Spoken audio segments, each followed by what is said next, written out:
काजी से दुश्मनी। एक दिन बीरबल और दिल्ली के एक काजी में धार्मिक विवाद हो गया। बीरबल ने अपने बुद्धि बल से उन्हें बुरी तरह परास्त किया। काजी जी अपने इस अपमान का बदला बीरबल से लेना चाहते थे। इसी दुर्भावना से प्रेरित होकर काजी जी ने दिल्ली शहर छोड़ दिया और कहीं दूर जाकर बहुरूपिये का स्वांग सीखने लगा। जब वह इस हुनर में कुशल हो गया तो भेष बदलकर फिर दिल्ली आया। शहर में कई जगह उसने अपनी कला का प्रदर्शन किया। इस प्रकार उसकी शोहरत इतनी बढ़ गई कि अकबर के कानों तक बात पहुंच गई। बादशाह भी शौकीन थे। वे हर किस्म के हुनर की कदर करते थे। उनकी भी बहुरूपिये का करतब देखने की इच्छा हुई। बस अब सोचना क्या था, वहां तो हुक्म ही की देर थी। बादशाह की आज्ञा पाकर सेवक गया और बहुरूपिये को बुला लाया। बहुरूपिया दरबार में आया और बड़े अदब से बादशाह को सलाम किया। फिर अन्य दरबारियों को सलाम करके वह एक तरफ खड़ा हो गया। बादशाह ने उसको अपना नया स्वांग दिखाने का हुक्म दिया। बहुरूपिये ने निवेदन किया, जहाँ पना मैं शेर का स्वांग बहुत बढ़िया कर सकता हूँ, लेकिन इसमें किसी के जख्मी हो जाने की संभावना रहती है। संभव है कि जख्मी व्यक्ति मर भी जाए। इसलिए ऐसे में मुझे एक खून की माफ़ी मिलनी चाहिए। बादशाह ने बिना सोचे विचारे इसकी मंजूरी दे दी। बहुरूपिये ने दूसरे दिन स्वांग दिखाने को कहकर यह भी निवेदन किया कि प्रदर्शन के समय बीरबल का उपस्थित रहना अवश्य है। बीरबल वहीं बैठे थे। बहुरूपियों की बातों से उन्हें कुछ शक हो गया, क्योंकि पहले तो उसने एक खून की माफ़ी के लिए बादशाह को वचनबद्ध कर दिया, फिर उसने उनका उपस्थित रहना आवश्यक बताया। आखिर इसका क्या रहस्य है? इसी उधेड़बुन में उनके मन में कई तर्क वितर्क उत्पन्न हुए। बीरबल साहसी और बहादुर थे। वह परिस्थिति से कभी नहीं डरते थे। कठिन से कठिन अवसरों का मुकाबला करने में उनका जीवन व्यतीत हो रहा था। वह अपनी अक्ल से काम लेते थे। दूसरे दिन उन्होंने सतर्कता और सावधानी बरतते हुए के साथ साथ दरबार में जाने से पहले कवच आदि धारण कर लिया। दरबार में बहुरूपिया शेर का स्वांग बनाकर उछलता कूदता और लोगों को डराता हुआ अपनी कला का प्रदर्शन करने लगा। बादशाह तभी सभी दरबारी यह देखकर अत्यंत प्रसन्न और विस्मित हुए। थोड़ी देर तक इसी तरह उछल कूद करने के बाद बहुरूपिया शेर बीरबल के ऊपर झपटा और एक ही हमले में उनका कमाम तमाम करने का प्रयत्न किया।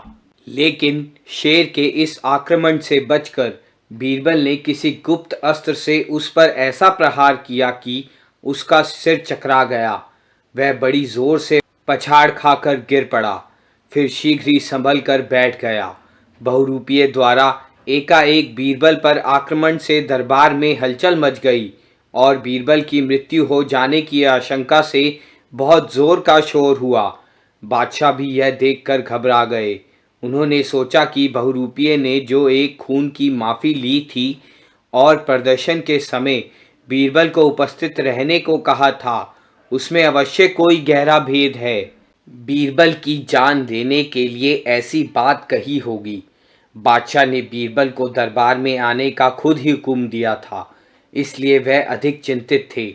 यदि उनकी वजह से बीरबल की हत्या हो गई होती तो सारे जीवन के लिए उनके मुख पर कालिख लग जाती। बहुरूपिये के आक्रमण से जब बीरबल का बाल भी बांका ना हुआ तो बादशाह और दरबारी अत्यंत प्रसन्न हुए। बनावटी शेर के पंजे लगने से उनके कपड़े तो ज़रूर फट गए थे, लेकिन अंदर मजबूत कवच पहने होने के कारण उनके शरीर को कहीं चोट नहीं पहुंची थी। बादशाह ने बीरबल से पूछा, क्या हुआ? तुम्हें इस आक्रमण से होने की खबर पहले से थी?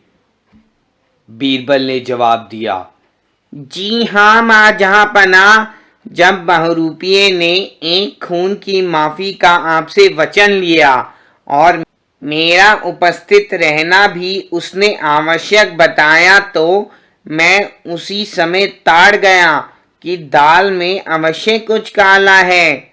यह सोचकर ही मैंने अपने बचाव के लिए सावधानी बरती। बादशाह बोले, बीरबल, आज तुम्हारी जान बच जाने से मैं बहुत खुश हूँ।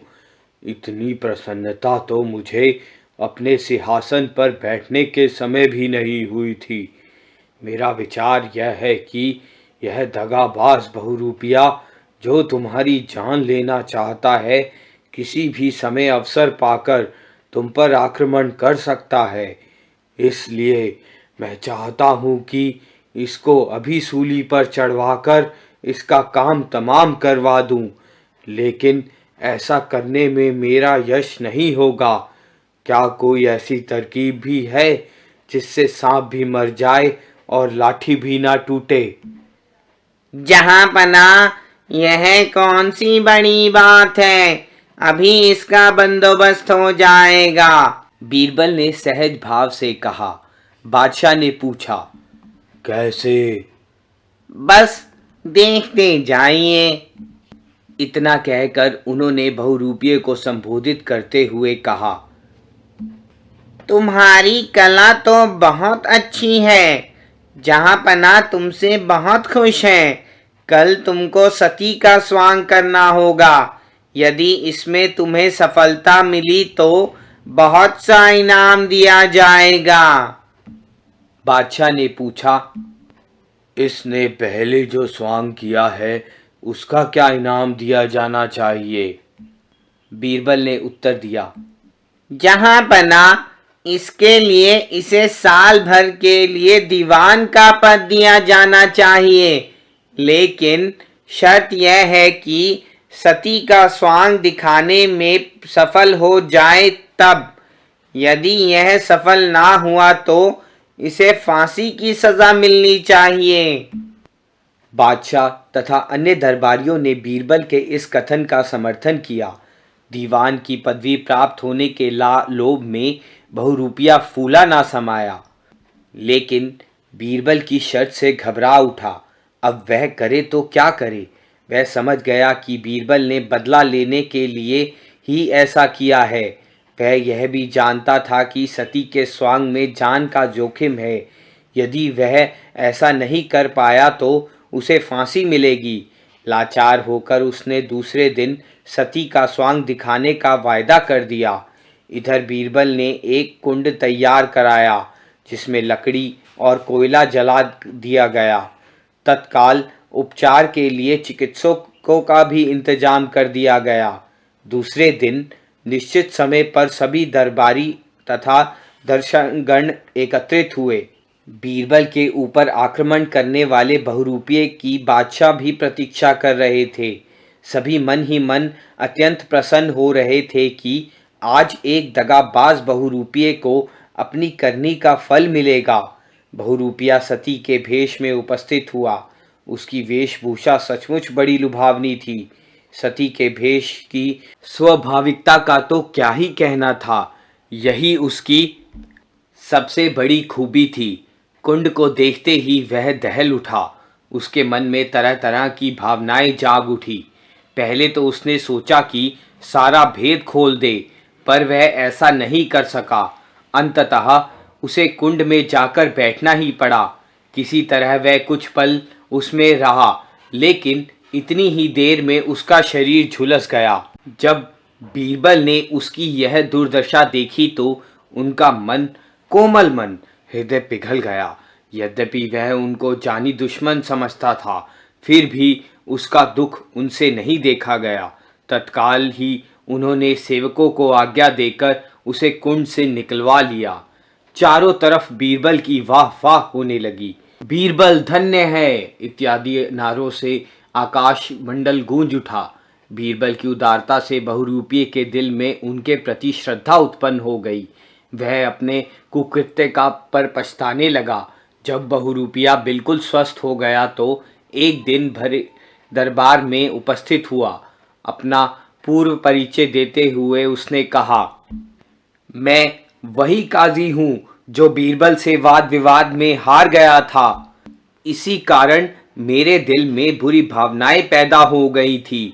मैंने इनकी हत्या करने की कोशिश की, लेकिन मुझे अब उनकी बुद्धिमत्ता व उदारता का ज्ञान हो गया है और मैं अपने उस बैर को बिल्कुल भूल गया हूँ।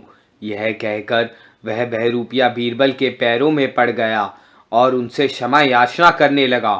बीरबल ने गदगद होकर उसे अपने गले से लगा लिया।